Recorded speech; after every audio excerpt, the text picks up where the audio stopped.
আজকে আবারও আমাদের মাথায় ভূত চেপেছে। তো এই রোদের মধ্যে বেরোবো, কিন্তু কোথায় যাবো সেটা জানি না। এইখানে দেখি ভাই হেলমেট নিয়ে শাহরুখ খানের মতো এন্ট্রি দিয়েছে।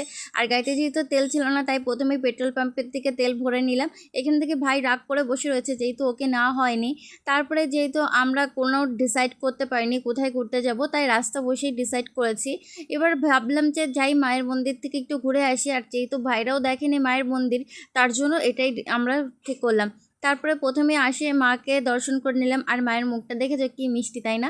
তার সাইডেই ছিল আরেকটা মন্দির, সেইখানে চলে গেছি। সেখানে ঘন্টি বাজিয়ে আমরা মন্দির ভিতরে ঢুকলাম।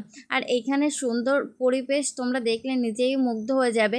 আর আমরা এখানে বসে প্রায় 1.5 ঘন্টার মতো গল্প করেছিলাম। আর ভাই সত্যি এখানে এসে এতটা আনন্দ পেয়েছে আমি কখনোই ভাবিনি। আর এখানে সমস্ত ঠাকুরকে আমরা নমস্কার করে বেরিয়েছিলাম, যেহেতু অনেকটা টাইম হয়ে গেছে আমরা এখানে এসেছি। তো এইখানে আর আজকের পরিবেশটা এত সুন্দর ছিল, মায়ের মন্দির। আর আমার মতো কারা কারা আছে বলো তো, যতক্ষণ না মায়ের মন্দির থেকে চোখ সরবে আমরা ততক্ষণ এই পিছনগুলোই দেখতে থাকি। আমার তো এটা হয়।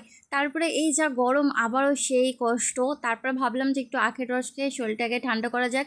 এখান থেকে আখের রস খেয়ে আবারও বেরিয়ে পড়েছি।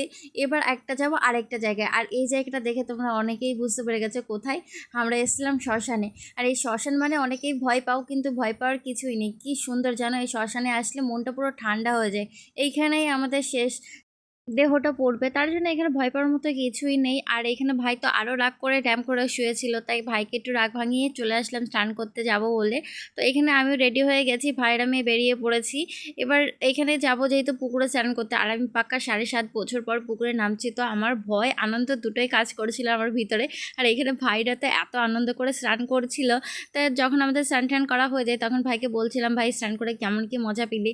তো ভাই আমাকে বলছিল কালকেও স্নান করতে আসবে। এইখানে আমি আর জয় দেখছিলাম আমাদের হাতে কতটা দাগ পড়ে গেছে।